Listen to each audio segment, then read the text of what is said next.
Hello everyone, and welcome to the Top 10 Albums of 1993. This is Josh Runquist for Heavy Debriefings, and this is going to be a little bit of a controversial list, and you'll see why. I hope you enjoy it for that reason.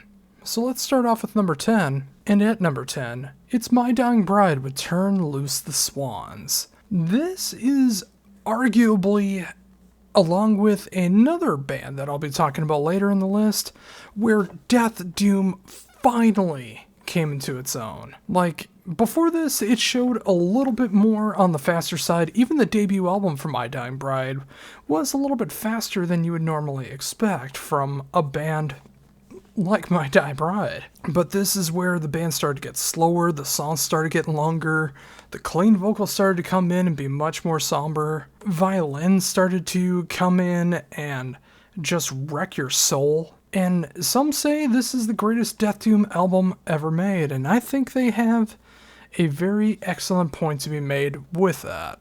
I wouldn't necessarily agree, but I can't disagree with that sentiment. This is the album where My Dying Bride finally figured out what they were going for, and again, not bad on your second album. And if you want to check out the early days of Death Doom, this is the perfect starter album. Turn Loose the Swans, just a perfect Death Doom album. At number 9 is a band that is completely misunderstood, and maybe that's why I like them so much. It is Fight with the debut album War of Words. Yes, this is the band, well, one of the bands Rob Halford started during his sabbatical from Judas Priest. You could say that he left the band, and technically he did, but you knew he was coming back. He just needed to go do something else for a while, and he did many different things. And Fight was the first one. I have a soft spot for this album.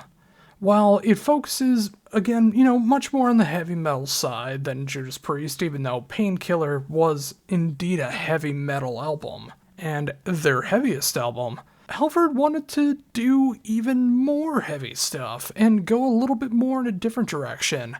Instead of that classic new wave of British heavy metal sound that Judas Priest was able to patent, he wanted to incorporate a little more groove, a little more alternative, a little more breakdownish. So, some say Pantera. I hear a little Extorter going on here. But of course, you got Rob Halford's amazing vocals on top of it all. The songs are a little more straightforward, and of course, that great heavy metal sound. And I'm always going to have a soft spot for this album. And again, to me, Fight is very misunderstood. I know a lot of people were very upset about this, and some even still to this day. I don't feel that way. I really appreciate everything that Halford did on this album. And if you just want to see what he did outside of his solo work with Halford, why don't you check out the two albums from Fight? And you might as well start off at the beginning with War of Words. Number 8 is where I imagine a lot of people are going to be upset with me. You'll notice with these lists that I do incorporate it on the heavy side of things. And this is going to be one of the lightest albums you'll see in the entire series that I'm going to do. But it is an album that is near and dear to me. It is Candlebox with their self-titled album. Yes, Candlebox is basically known for two songs, Far Away and You. And You is the superior song, it's the heavier song. It's in that alternative rock, almost grunge kind of sound. But it's an album that is near and dear to me because all the songs off this album are super catchy, some great heavy moments at just the right spots, magnificent vocals. I get why people don't like them, and I know a lot of the hate comes from the name Candlebox, and I think you're doing yourself a huge disservice if you write off a band just because of the name. It's just like judging a book by its cover. Just like judging a movie off the movie poster. You don't know what you're getting into until you actually check it out. And anyone you can see that my taste already. You can see Fight, you can see My Dying Bride, and you'll see more variety coming up in this list as well. But here at number 7, with Candlebox and their self-titled album. If you want something that's not heavy all the time, because it can't be heavy all the time, you need some variety, check out Candlebox. Check out that classic alternative rock sound. You just might dig it. And going in the opposite direction there, we got Sentenced with North From Here, and of course this is during their death metal days. You know that the gothic sound is going to be coming in later, but in these early days, I just love what they did. It's so raw, it's so primal, it's so heavy, and even though Ville wasn't in the band at this point, I still love the classic death metal era of Sentenced. It's extremely underrated, and yeah, I will say once Ville joined the band, it got so much better. And you're going to be seeing a lot more Sentenced coming up in the years to come, as part of this series. But that death metal side, that early day Finnish death metal side that Sentenced was able to help continue to make, it was so fantastic. And this album is a seminal album when it comes to all of that. Seriously, give it a chance. If you only know Sentenced for their goth rock, goth metal side, check out the early days, check out Sentenced, and check out North From Here. And speaking of bands that drastically changed their sound over the years, let's go into the debut album from Anathema for number 6 with Serenades. And the other Death Doom album on this list, the only album without Vincent Cavanagh doing vocals. This album is a sincere Death Doom album. It's so sad, it's haunting, it's got those crushing slow riffs that you love if you love the genre. If you only know Anathema from We're Here Because We're Here, or Weather Systems, or Distant Satellites, or even Judgment, and you've never heard the early day Anathema, like the first 3 albums, this is going to make your jaw drop. It's an album that helped me get into the Death Doom genre that I love so much, and, you know, it just might for you as well. And if you want to hear more of my thoughts on this album, make sure to check out the Backwards Marathon that I did on Anathema just a couple weeks ago. Coming in at number 5 is Cynic with Focus. And for the longest time, people consider this the greatest album of a band who only released one album. And thankfully they came back and released their best album later, but I truly love everything about this album. While I feel like the band really refined their sound when they reformed, there's something about this album. It's that great mix of progressive metal, technical death metal, vocoder, jazz. It's something that you just didn't hear unless you were really into the progressive death metal side of Death and Atheist. And even then, Cynic completely stood out on their own. And Cynic is such an underrated band to this day. I really, really hate what has happened with the band, and just knowing that Sean Malone, sadly, is no longer with us. That Sean Reiner, one of my favorite musicians of all time, let alone drummers of all time, passed away. It's just Paul Masvidal now, and he's continuing the legacy of Cynic, whether you love it or hate it or think it's okay. I have my thoughts on it, and I will be doing a Backwards Marathon on Cynic at some point.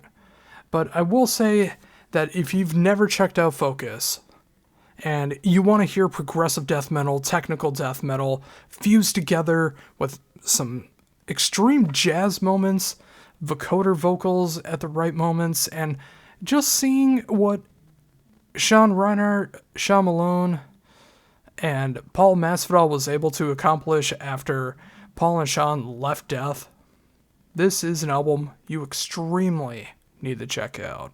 Coming in at number 4 is the beginning of my favorite era of Anthrax, and I won't hear otherwise. It is Anthrax with Sound of White Noise. I love the John Bush era of Anthrax. I do not love the era of Joey Belladonna. Take all the time that you need to try to process that. Even though Anthrax only released 4 albums with John Bush, and, you know, some will say they vary in quality. I think all 4 are fantastic. But I have my ranking of those 4, and this comes in at number 2 for me. You'll see number 1 later down the road. But just seeing Anthrax take this side where it still has that thrash side, but they start to incorporate more groove metal, they start to incorporate more alternative metal. They just try to become something different in the 90s, and I can see a lot of people hating that, and I understand why. They love the thrash side of Anthrax, and there's no reason not to outside of the vocals, and I just think that John Bush just added something to Anthrax that can never be duplicated. It can never be replicated. Sound of White Noise is just a fantastic album from start to finish. Seeing a thrash metal band trying to do something different. If you're a thrash diehard, I understand why you hate all 4, basically, albums from Anthrax with John Bush. But for me, I don't. I love it. And if you have an open mind, you just might enjoy it as much as I do. Number 3 is Typo Negative with Bloody Kisses, and yeah, I mean, it's kinda hard to defend Peter Steele at this point. I mean, he did some things that I just don't agree with, some things that really just makes me tug my collar. It's one of those rare exceptions that even though I disagree with the person that he became, I still enjoy his music. And it's one of the only exceptions where I can separate the art from the artist for reasons that I might get into in a backwards marathon. But of course, Bloody Kisses is one of the most seminal gothic metal albums of all time. And of course, Black Number 1, Little Miss Scarall, is that perfect goth song that just makes fun of goths. But goths didn't understand the joke. And when you look at it now, it makes me laugh, but it is such a great song. But there's so many other great songs off Bloody Kisses as well, too. You can see a little bit of the humor that was going on in Carnivore, although not nearly as extreme. You'd start to see that a little bit more in October Rust and World Downfall, but Bloody Kisses kinda had that as well. It was a little more serious, but it was a little more tongue-in-cheek as well, depending on how you look at it. Typo is the type of goth band that you can appreciate whether you're goth or not. Because if you're goth, you love the music, you love the atmosphere, you love the aesthetic. If you're not goth, you love how they make fun of the whole genre with every album. And I can appreciate it from both sides. And Bloody Kisses, one of their best albums. What else can I say? Coming in at number 2 is what some people consider the beginning of the end for Sepultura. I consider it their best album. It is Chaos AD. And this is that perfect culmination of thrash metal and groove metal combined. Igor Cavalera has my favorite drum production of almost any album. The bass drums sound perfect to me, and if I ever get to play behind a kit again, if I ever get to record an album, I want these sounding bass drums. It just sounds perfect to me. And the songs are so great because it's got the right amount of thrash, but it's got the right amount of groove as well too. You can do circle pits, you can headbang to it, but the riffs are so memorable at the same time. They're not just focusing on speed, they're focusing on prowess to be able to write the best songs possible.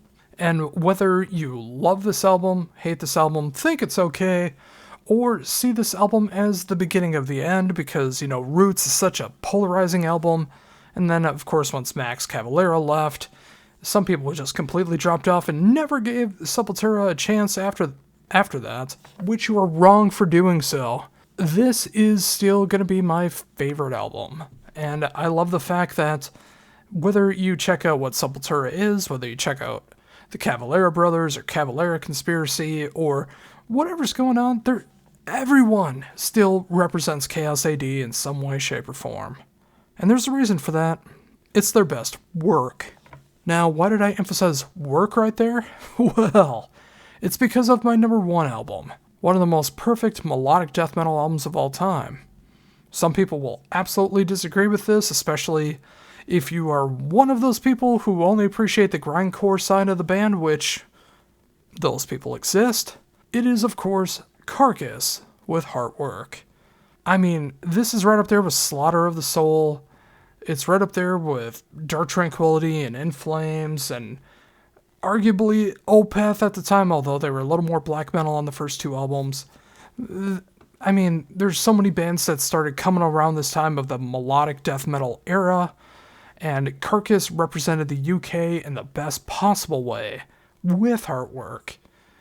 Some of the greatest melodic death metal songs ever written are on this album, whether you got something like the title track or my personal favorite song, This Mortal Coil. There's so much to appreciate about this album, and it might sound dated to some people by now. For others, I understand why this might even feel like it's overrated to you. Although I will also say that you really shouldn't take people's ratings of over, under, or any other thing too seriously. The only opinion that matters is your own. I'm just a messenger here showing off my favorite bands. You don't have to agree with any of them. You don't have to agree with any of these songs or bands or albums or anything like that. But at the same time, this truly is, in my humblest of humble opinions, the best album of 1993. A little bit of grind, a whole lot of melodic death metal, and an album that changed a genre for the better. And that's why it's my number one. And there we go, folks. My best of 1993, my top 10 albums of 1993, and I hope you enjoyed it. If you liked it, hated it, or thought it was okay, or if you want to give me crap on why my own personal taste is wrong, comment down below and tell me why. Or even better, comment your top 10 favorite albums of 1993 and let's compare and contrast. And make sure to like, comment, share, subscribe. Hit that notification bell if you're interested. And like I said in the last album, share this video if you enjoy it. I want the word to get out about what I do. And my reach only goes so far. And until next week, where I talk about the best of 1994. And until my next interview, review, top 10 list, or any other kind of video that I make on Heavy Debriefings, this is Josh Runquist saying, see ya.